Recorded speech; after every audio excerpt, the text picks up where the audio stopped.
Hello and welcome to my booktube channel, Jack and the Book Stack, where I talk about a wide variety of book genres and the bookish lifestyle. An interesting fact about me, I think I'm one of those really rare people. If you were to ask me, do you prefer the beach or the mountains?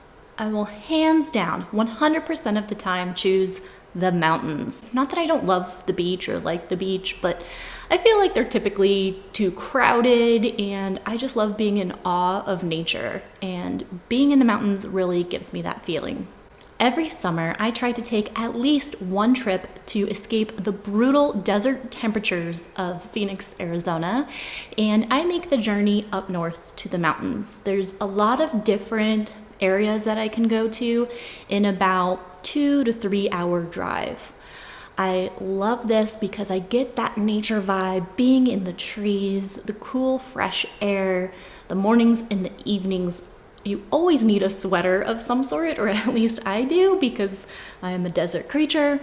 I really enjoy this break, and I also really love to take my dogs because in the summer, you really can't do much in Phoenix because it's too hot for them. So in the summertime, they have a lot of pent-up energy, so it's great to escape with them and just play a lot in the great outdoors.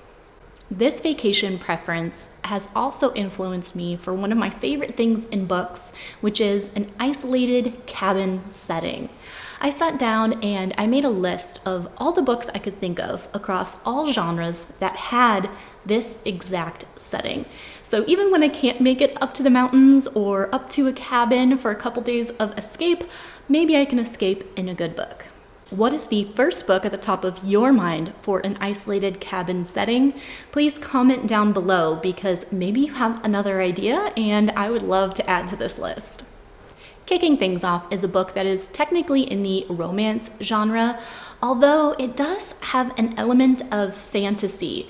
It's kind of like Groundhog Day, where the same day is repeated over and over, but it is set at what I imagine to be like a luxury cabin in the middle of the mountains at Christmas time. And I really love this concept of fate and repeating the same day. The book is In a Holidays. In this book, May is our main character, and she's kind of going through a rough time. So she is pleading with the universe, please show me what it will take for me to be happy. And at that exact moment, there is tires screeching and metal colliding. Everything goes black. When May gasps awake, she's on an airplane bound for Utah, where she begins the same holiday all over again. With one hilarious disaster after another sending her back to the plane, May must figure out how to break free of the strange time loop and finally get her true love under the mistletoe. This is a great book, particularly around Christmas time, since that's when it takes place. But I love this cabin setting because multiple families gather at this cabin, and there's a lot of games and activities, and so it really gave me that ambiance I was looking for when it comes to that cabin setting. I'm sure it comes as no surprise that there are a lot of horror books that capture this isolated cabin setting perfectly. I mean, that in itself just says horror and scariness, and Winter People is one of those books that delivers. In this one, we have two timelines. We have the story of Sarah in 1908, and she meets a tragic end. Then in present day, we have 19-year-old Ruthie, who lives in Sarah's farmhouse now with her mother, Alice, and her younger sister, Fawn.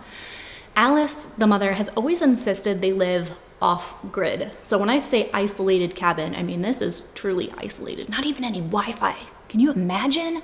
One day, the mother Alice goes missing, and Ruthie is terrified. She doesn't know what to do. She uncovers Sarah's old diary or journal, and going through the passages is really alarming and creates a lot of urgency for her to find her mother right away and hopefully avoid the tragedy that struck Sarah. It's gruesome, it's horrific. It's a truly isolated cabin setting in the middle of the Vermont woods. Winter People is a great read. Another book where our family is living off-grid in the wilderness is The Great Alone by Kristen Hanna. Kristen Hanna is known for her very emotional historical fictions, and this one definitely fits into that box. This is set in Alaska in 1974. Our family is living off-grid. It is a story of a very complicated family dynamic with a father who is very particular, very controlling, and pretty abusive, and the mother and daughter trying to live in this environment and live with this man. And it's a very heartwarming story. There is a love story that is involved with this, with the daughter, that really gives you all the feels. The deterioration of the father's mental state was terrifying, and also all the dangers of the Alaskan wilderness was terrifying. So this is a great isolated cabin setting and ambiance because you have all these different factors that play into it. You have the fear, the frustration, the danger, the love, the heartbreak. This is a very beautiful book, and it has a great cabin setting. My fourth cabin setting book recommendation for you is another horror book, and that is Stolen Tongues. In this book, Faye and Felix are going up for a romantic getaway in an isolated cabin to celebrate their engagement. It's not really a romantic setting though, when there are hundreds of voices coming in from the outside. The cries of animals, the screams of children. Some of the voices even sound familiar to them, but there's no way that his mother could be outside in the woods calling to him, right? Then there's a dark figure looming outside their window, talking to Faye as she's sleeping. And what gets terrifying is that Faye starts talking back in her sleep. This is the most terrifying book on this list, and not all of it takes place in the cabin. That's where all this evil starts, but it does follow them home. So it's a great cabin setting, although the whole book is not set in a cabin. For my fifth recommendation, I think this book is technically classified as a horror, but I definitely see it more as a suspenseful thriller. That book is Misery by Stephen King. And because I love this book so much, I have two editions. I have this beautiful, I think it's called the Halloween edition, the Halloween Hotter edition. And then I picked up this awesome thrifted copy. I love used books because I love the soul that they have. So I have two copies of Misery, but this one is fantastic because we follow a writer who gets saved by his biggest fan. But I put that in air quotes because while the biggest fan thinks she's saving him from a car accident, she's actually holding him hostage. And Annie Wilkes, I think, is probably the best villain I've ever read because she is so unhinged. I can't remember off the top of my head where Annie Wilkes lives that's so isolated, but with Stephen King, you can't go wrong with guessing Maine. I don't think Annie Wilkes technically lives in a cabin, but it is an isolated, snowy setting, and he can't escape. So it gives me the same vibes of what I'm looking for because it's that whole concept of you can scream for help, but no one's gonna hear you. This book is so suspenseful, and the idea that there's really only two characters and there's only one setting in this, it packs so much anxiety into these pages with that little bit you're working with. I just love how crazy Annie Wilkes is. I love how smart our author is trying to get out and save himself, considering he's very, very injured, and then she gets him addicted to painkillers as well, so he's dealing with that. This is a very good book, and I recommend it for all those isolated vibes. The sixth recommendation I have for you is a thriller. And in this one, our main character is going to an isolated cabin in the woods for a bachelorette party. That book is In a Dark, Dark Wood by Ruth Ware. In this book, our main character, Leonora, is kind of a homebody. She doesn't really like to leave her house, so it is very unique for her to leave for a weekend getaway for this bachelorette party set in the woods, especially when it's a friend that she's kind of had a falling out with. This is a great psychological thriller, and it says that as the first night falls, revelations unfold among friends old and new, and an unnerving memory shatters Nora's reserve. But before she can make the decision to leave, a haunting realization creeps in. The party is not alone in the woods. 48 hours later, Nora wakes up in a hospital bed with the knowledge that someone is dead. Wondering not what happened, but what have I done, she tries to piece together the events of the past weekend. Working to uncover the secrets, reveal motives, and find answers, Nora must revisit parts of herself that she would much rather leave buried where they belong, in the past. This is a great thriller with some mystery aspects. So that set in an isolated cabin for a weekend girls' party is an awesome combination. Next on my list is not technically a cabin setting, but it is an isolated, abandoned hotel or bed and breakfast. So still kind of similar vibes. I'm gonna say it counts. That book is Layla. This was my first time reading a paranormal romance, and I have to say that I think I adore this subgenre. You have a lot of creepy elements with the paranormal, but it's creepy, not scary, because it's a romance book. In this book, Leeds and Layla are a couple that are very much in love, until one day there is a tragic accident that nearly takes Layla's life. Afterwards, she's never quite the same. She has some PTSD, and she's just very off and different. So in an effort to make things better for her and reconnect them as a couple, Leeds plans a romantic getaway for them at the bed and breakfast where they first met. They are the only people at this bed and breakfast, so you would think it's really romantic, right? Well, it turns out there's a ghost named Willow that Leeds starts talking to, and he develops a little bit of an emotional connection with Willow, especially when Layla is not connecting with him. She's still very distant. This bond goes deeper and deeper.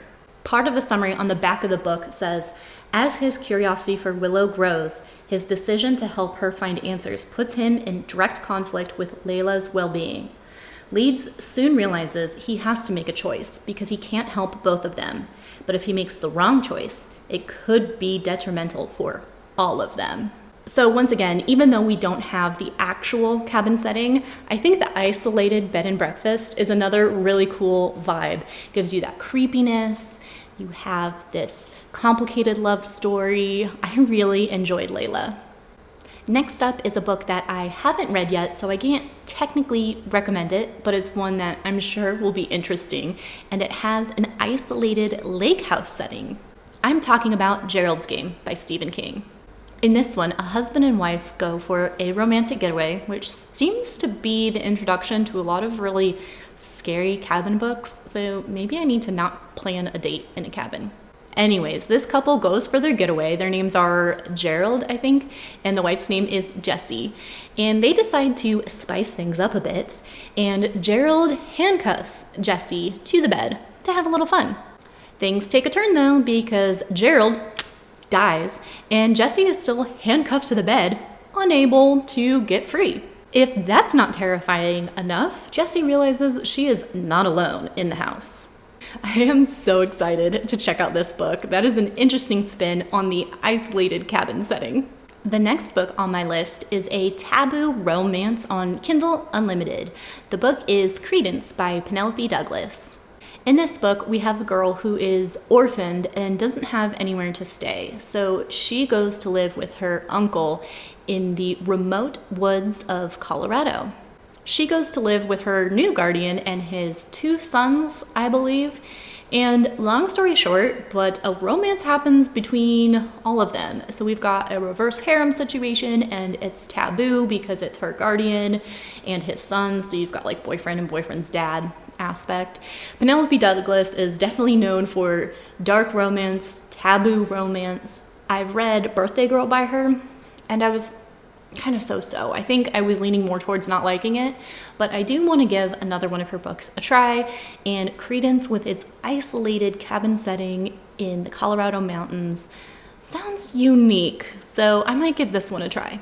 The last book that I have on this list for cabin settings is The Shuttering. I read The Shuttering for my video checking out Kindle Unlimited horror books, and this is fantastic because it's an isolated cabin setting in, I think, again, Colorado mountains in the middle of winter. We have a group of friends that are going for one last hurrah ski trip getaway before their lives all take them in separate directions. And they have no idea, but you as the reader do, because there are other chapters in the beginning where people are in the same region and they're getting picked off and violently killed by some very hungry monsters. So you have a lot of anticipation building as you know these monsters are out there, but our group of friends does not. So this is a very good book for that setting. I have to say, I did not like the ending, something very particular to my taste. So I can still recommend this book to you because it has that isolated cabin setting and a lot of horror, and the hungry monsters was terrifying, and our characters trying to come up with some ideas to get out was really engaging and interesting. So if you want to check out the spoiler reason why I did not like the ending, you can check out that video. But this is still good. This is still one that has to make it to the list because, yeah, I was scared. So there you have it, my list of 10 books that have a fantastic cabin setting. I hope that you have already commented down below with the first book that comes to mind for you for a cabin setting. I think these are great for all year round, all seasons, because I love the idea of an isolated snowy cabin. And then I also like escaping the heat, going for a summer vacation, being outdoors in the woods. So I feel like any time is a perfect time to read a cabin book. Thank you so much for hanging out with me in this video, and I will see you in the next one.